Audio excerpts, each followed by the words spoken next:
আসসালামু আলাইকুম রহমতুল্লাহি অবরকাতুহু। সম্মানিত দর্শক, ফেরাউন এবং নমরুদ এর দুটো শব্দ সারা পৃথিবীতে মশহুর। ফেরাউন একটি রাজকীয় উপাধি এবং নমরুদ একটি নাম। আমরা যাকে নমরুদ বলি, ইতিহাসে তিনি নিমরুদ নামে পরিচিত। ব্যাবিলনের শাসক ছিলেন নিমরুদ এবং তার অত্যাচার, জুলুম এবং নবী হত্যার জন্য তিনি মহাকালে কুখ্যাতি অর্জন করেছেন।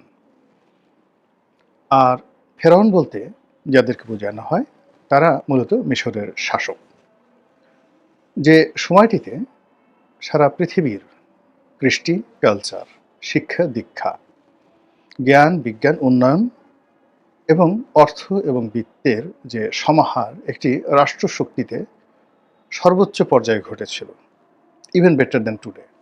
এখন হয়তো আমাদের হাতে একটা মোবাইল আছে, আমাদের হাতে কিছু বোমারু বিমান আছে, অ্যাটমিক এনার্জি আছে, ঘরে এয়ার কন্ডিশন আছে, কিন্তু একটা পিরামিড তৈরি করার মতো প্রযুক্তি আমাদের হাতে নেই।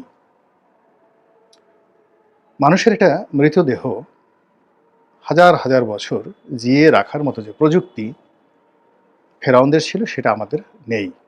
এরকম অসংখ্য ঘটনা, এরকম অসংখ্য সভ্যতা, অসংখ্য আবিষ্কার যাদের হাত ধরে হয়েছিল তারা ছিলেন মিশরের শাসক, তাদের উপাধি ছিল ফেরাউন।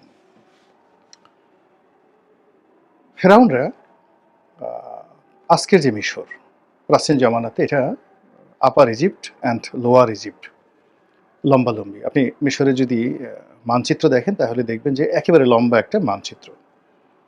এটা দুই ভাগে বিভক্ত ছিল। আপার ইজিপ্টের যে অংশটিতে তারা রাজধানী স্থাপন করেছিল, যেটি আধুনিক লুকজর। আর লোয়ার ইজিপ্টে তাদের যে রাজধানী, এটি ছিল আজকের কায়রো। লুকজর এবং কায়রো দুই জায়গাতেই পিরামিড রয়েছে এবং নীল নদের যে প্রবাহ এই দুটো স্থানই রয়েছে।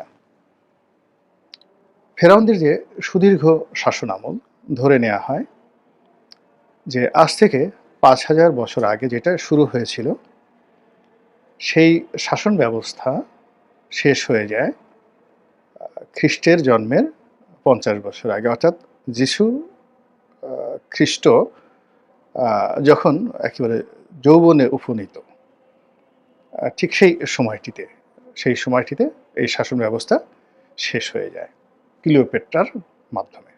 সর্বশেষ ফেরাউন, দ্য লেডি ফেরাউন, হি ওয়াজ ক্লিওপেট্রা। মিশরে যদি আপনি যান তাহলে আপনি সেখানে ফেরাউনদের বহু জয়গান শুনতে পাবেন। তারা ফেরাউনদেরকে জাতির পিতা মনে করে এবং তাদের যাকে বলা হয় সৌভাগ্যের প্রতীক, ঐতিহ্যের প্রতীক, এবং তারা যেভাবে ফেরাউন জমানাকে আপ হোল্ড করে ওভাবে তারা আর কোনো জমানাকে আপ হোল্ড করে না। সবচেয়ে আশ্চর্যের ব্যাপার হলো যে ফেরাউনদের মধ্যে যেই লোকটিকে আমরা সবচেয়ে বেশি ঘৃণা করি এবং যার কারণে ফেরাউনটি গালি হয়ে গেছে আমাদের নিকটে, কোরআনে যে ফেরাউনের নাম এসেছে তিনি হলেন রামসিস দ্য সেকেন্ড, দ্বিতীয় রামসিস। এখন দ্বিতীয় যে রামসিস, তিনি মানে যাকে বলা হয় ফেরাউনদের ইতিহাসের সবচেয়ে সফল ফেরাউন। মিশর তাকে ফাদার অব দ্য নেশন হিসেবে স্বীকার করে এবং তার সম্মান এবং মর্যাদা কোন পর্যায়ে, তার মমিটি এখনও মিশরের জাদুঘরে আছে এবং সেই মমিটি একবার পরীক্ষা করার জন্য ফ্রান্সের সরকার ফ্রান্সে আনতে চাইল। তো সেক্ষেত্রে মিশর বলল যে আমরা দিতে পারি, শর্ত হলো তাকে সম্রাট হিসেবে, রাষ্ট্রপ্রধান হিসেবে, মানে এম্পারর হিসেবে, নট কিং, তাকে রিসিভ করতে হবে, তাকে রাষ্ট্রীয় প্রোটোকল দিতে হবে এবং তাকে ফেরত দেওয়ার সময় একই প্রোটোকল দিয়ে ফেরত দিতে হবে। আপনারা যারা দেখেছেন সেই দৃশ্য, যে ফ্রাঁসোয়া মিটেরা ছিলেন তখন ফ্রান্সের প্রেসিডেন্ট, তিনি এয়ারপোর্টে এসেছিলেন এবং সেখানে গার্ড অব অনার দিয়ে সেই রামসিস দ্য সেকেন্ড, যাকে আমরা কুখ্যাত ফেরাউন বলি, তার সেই লাশ মমি ফ্রান্সের সরকার গ্রহণ করেছিল এবং সেই লাশ পরীক্ষা নিরীক্ষা করে আবার একই প্রোটোকল দিয়ে, রাজার প্রোটোকল দিয়ে তাকে আবার মিশরে পাঠানো হয়েছিল। তাহলে একটা জাতি তার সন্তানকে কতটা সম্মান করলে তার মৃত্যুর অলমোস্ট ৩,৫০০ বছর পরেও পুরো জাতি এইভাবে তাকে সম্মান করে। এবং এখানে একটা কথা বলে নেই যে এই ফেরাউন দ্বিতীয় রামসিস তার এই লাশ যে পরীক্ষা-নিরীক্ষা করেছিলেন, তো সেই পরীক্ষকদের মধ্যে একজন বিজ্ঞানী ছিলেন মরিস বুকাইলি।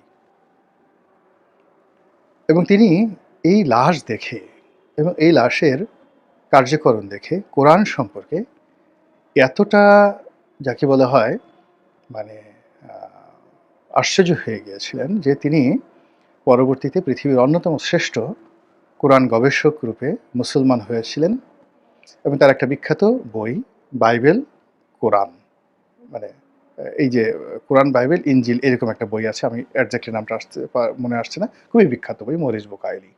তিনি মুসলমান হয়েছিলেন।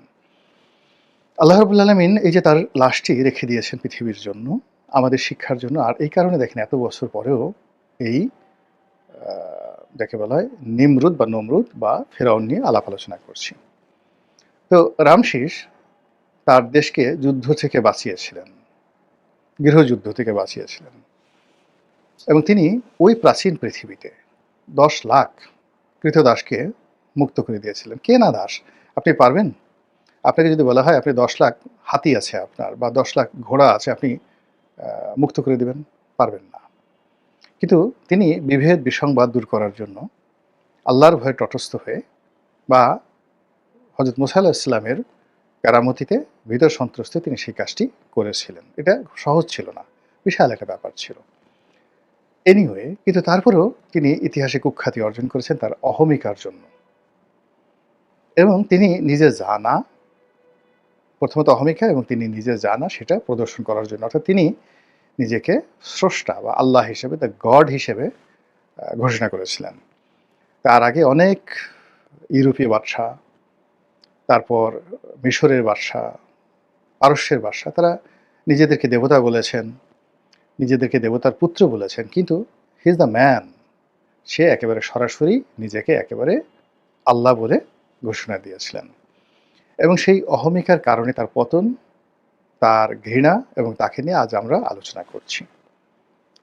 নিমরুদ ঠিক আল্লাহকে মানে নিজেকে আল্লাহ ঘোষণা করেনি, তবে তিনি আল্লাহকে চ্যালেঞ্জ জানিয়েছিলেন যে তিনি আল্লাহর সাথে লড়াই করতে প্রস্তুত। তো সেই যে প্রাচীন বিশ্বের নিমরুদ কিংবা রামসিস দ্য সেকেন্ড, তাদের জমানাতে যে জুলুম এবং অত্যাচার হয়েছে সেগুলো নিয়ে বহু কাহিনী লিখিত আছে এবং বহু কাহিনী গল্প আকারে লেখা হয়েছে। ফলে যুগে যুগে যত আমরা অন্যায় দেখি, অবিচার দেখি, আমরা সবসময় এই নমরুদ এবং ফেরাউনের সঙ্গে তুলনা করি। এখন প্রশ্ন হলো যে এই পৃথিবীতে আল্লাহ রাব্বুল আলামিন নমরুদ এবং ফেরাউনের ইতিহাস, সেই ইতিহাসকে তিনি একেবারে যাকে বলা হয় জীবন্ত করে রেখেছেন। কিন্তু তারপরেও কেন যুগে যুগে নিত্য নতুন ফেরাউন আসে, যারা যার যার অবস্থানে থেকে যে জুলুম অত্যাচার তারা করেছে বা করে, যা কিনা অতীতের ফেরাউনের সকল কুকর্মকে ম্লান করে দেয়। অতীতে ফেরাউন এবং নমরুদের অত্যাচারে মানুষ যেভাবে আর্তচিৎকার করেছিল, কেন আজকের এই জমানাতে, আধুনিক এই দুনিয়াতে মানুষকে সেই আদিকালের সেই অসহায় মজলুম মানুষের মতো নয়, তার চেয়েও নির্মমভাবে আর্তচিৎকার করতে হচ্ছে? আমি যদি গাজার কথা চিন্তা করি, গাজাতে যে অত্যাচার নেতানিয়াহু করেছেন, কিংবা সাম্প্রতিক সময় ইসরায়েল ইরানে আক্রমণ করে সেখানে যে ধ্বংসযজ্ঞ চালিয়েছেন, আমার কাছে মনে হয় না যে ফেরাউন রামসিস এই কাজ করেছেন। বরং আমি মিশরে গিয়ে ফেরাউনের যে ইতিহাস এবং তার যে ন্যায় বিচার সম্পর্কে আমি শুনেছি, আমি থান্ডার্ড হয়ে গেছি।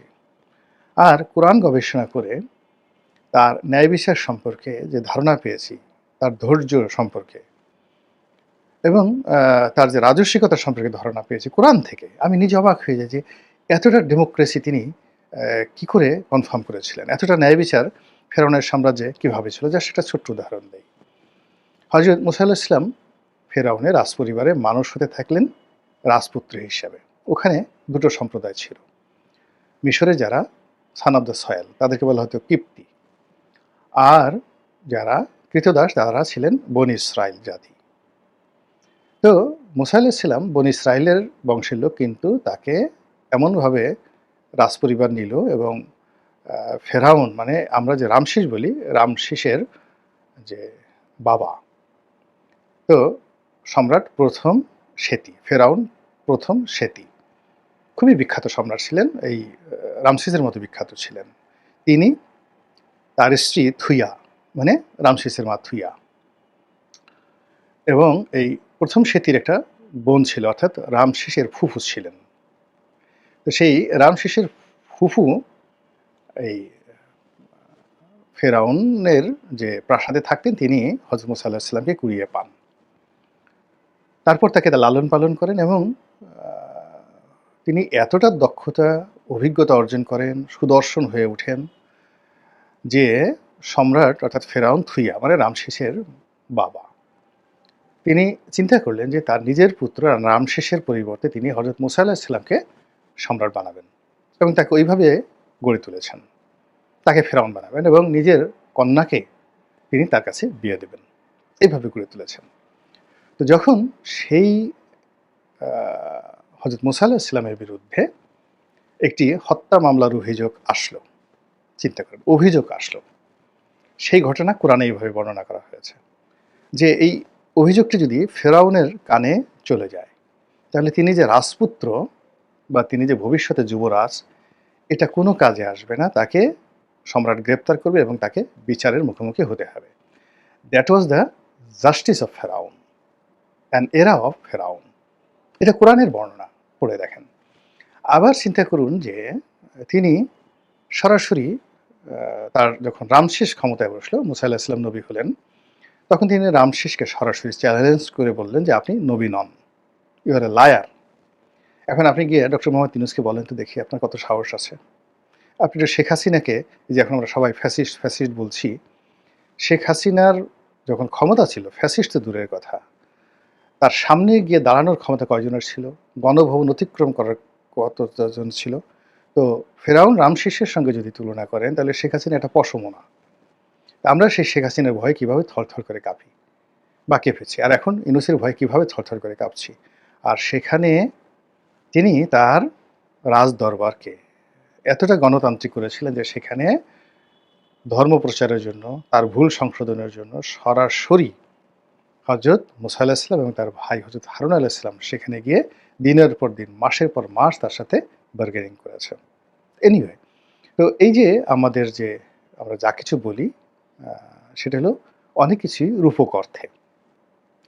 তো সেই রূপক অর্থে যদি সবচেয়ে অত্যাচারী ফেরাউনের নামই আপনি ধরেন আল্লাহর দৃষ্টিতে এবং মানুষের দৃষ্টিতে, আপনার কি মনে হয় তার চেয়ে যেটা স্ট্যালিন যে ২ কোটি লোককে খুন করে ফেলেছিল সে কম ফেরাউন ছিল? কিংবা এই মাও সেতুং চীন বিপ্লবের পরে ৪-৫ কোটি লোককে মেরে ফেলেছেন। ইহুদি নিধন, ২০ লক্ষ ইহুদি নিধন থেকে শুরু করে দ্বিতীয় বিশ্বযুদ্ধের যে হত্যাকাণ্ড ঘটিয়েছেন, যাকে বলা হয় এডলফ হিটলার, আপনি তাকে কি ফেরাউন বলবেন, কি নমরুদ বলবেন? কিংবা এই যে এখন এই সময়টিতে এই বাংলাদেশে, এই ভারতে, এই পাকিস্তানে যা কিছু হচ্ছে, এখন এই যে মব সন্ত্রাস, এই যে এখন যে যাকে বলা হয় মামলা, মোকদ্দমা, অন্যের সম্পত্তি হরণ থেকে শুরু করে যা কিছু হচ্ছে, এই জমানার সঙ্গে আপনি কোন জমানার তুলনা করবেন বলেন তো? তো কাজেই মজলুমের যে কান্না, এটা যে কেন শেষ হচ্ছে না, কেন যে পৃথিবীতে যুগের পর যুগে মানে নিত্য নতুন ফেরাউন আসছে, এটাও আমার মাথায় ঢুকছে না। এক জালেম যায়, আরেক জালেম আসে, এক ফ্যাসিস্ট যায়, আরেক ফ্যাসিস্ট আসে, এক ডিক্টেটর পতন হয়, আরেক ডিক্টেটর মাথা চাড়া দিয়ে ওঠে, এক চোর যায়, আরেক চোর দাঁড়িয়ে যায়, এক ডাকাত মৃত্যু হয়, আরেক ডাকাত তলোয়ার নিয়ে সামনে এগিয়ে আসে। এ কি মানব জীবনে? কেন এমন হয়? মহান আল্লাহ আমাদের সবাইকে সমূহ বিপদ এবং বিপত্তি থেকে রক্ষা করুন, হেফাজত করুন। আসসালামু আলাইকুম ওয়া রাহমাতুল্লাহি ওয়া বারাকাতুহু।